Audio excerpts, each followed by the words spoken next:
The Rise of a King and the Dream of Conquest.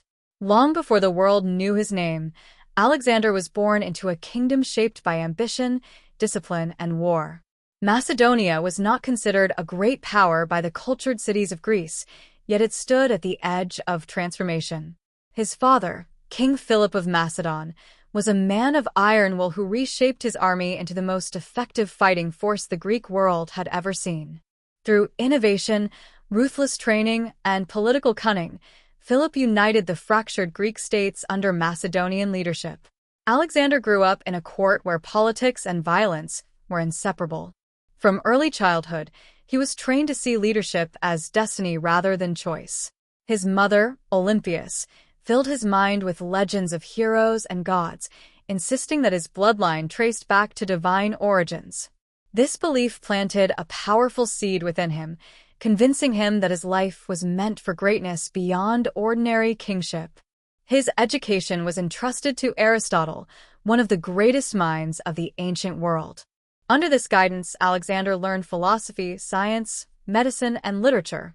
He developed a deep love for Homer's epics, especially the tale of Achilles, whom he viewed as his personal ideal. From these stories, he absorbed the idea that glory won on the battlefield could grant immortality through memory.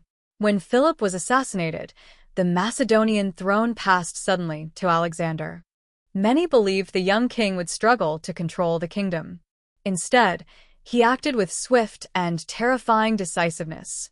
Rivals were eliminated, rebellions crushed, and loyalty enforced without hesitation. By the time Greece attempted to challenge his authority, Alexander had already proven that he possessed both the military genius of his father and a fearless personal command style of his own. With Greece secured, Alexander turned his gaze eastward toward the vast Persian Empire. This empire stretched across lands that seemed endless, rich beyond imagination, and guarded by armies that dwarfed those of Greece.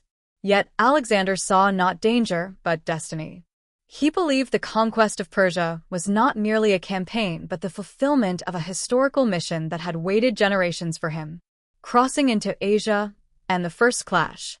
Alexander led his army across the narrow waters separating Europe from Asia, marking a symbolic moment that echoed through history. As his feet touched Asian soil, he cast his spear into the ground, declaring the land won by right of conquest. This act set the tone for what was to come. He did not march as a raider seeking plunder, but as a king claiming an empire. The Persian forces initially underestimated him. They saw a young foreign ruler leading a relatively small army far from home. This arrogance proved disastrous. At the river where the first major battle took place, Alexander demonstrated his brilliance.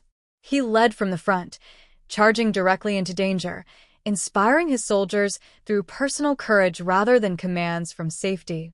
The Macedonian phalanx advanced like an iron wall, while cavalry struck with precision and speed. The Persian army collapsed under the shock of disciplined aggression. Victory opened the gates of Asia Minor, and cities fell one after another. Some welcomed Alexander as a liberator from Persian rule, while others resisted and paid a heavy price. Alexander showed both mercy and cruelty, depending on what he believed would best secure his authority. As he advanced, Alexander made a deliberate choice that would define his rule. He respected local customs, preserved religious traditions, and incorporated conquered peoples into his administration. This was not mere kindness but strategy.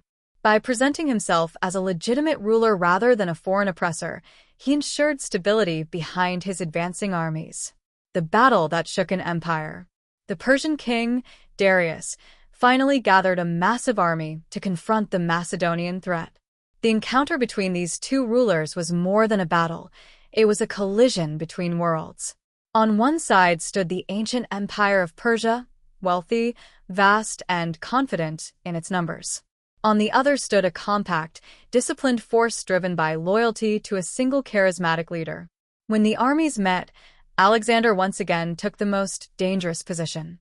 He targeted the heart of the Persian command, aiming directly for Darius himself.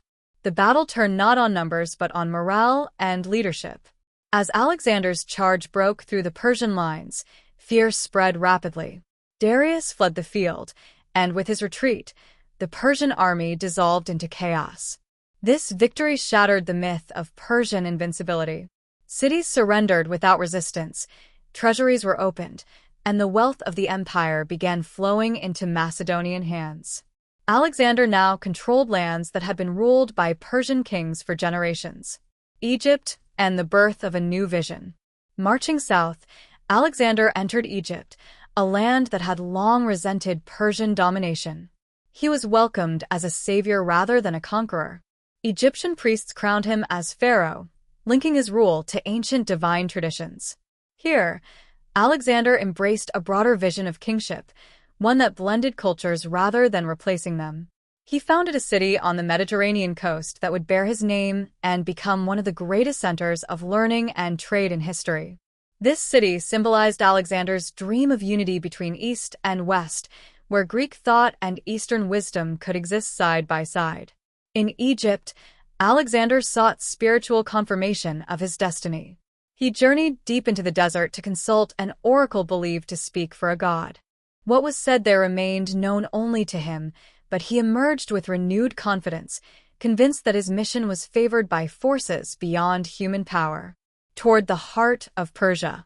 Leaving Egypt, Alexander returned east to confront Darius once more. This final confrontation would decide the fate of the Persian Empire. The battlefield chosen by Darius was vast and open, designed to use numbers and cavalry to overwhelm the Macedonians. Yet Alexander adapted, exploiting discipline, timing, and leadership. The clash was violent and decisive. Once again, Alexander's focus on breaking the enemy command proved successful. Darius fled for the second time, sealing the collapse of his authority. The Persian capital soon fell, and Alexander stood as the master of an empire stretching across continents. But conquest did not satisfy him. Rather than returning home, Alexander pressed deeper into unknown lands. He sought the edge of the world as he understood it, driven by an insatiable desire to surpass all who came before him.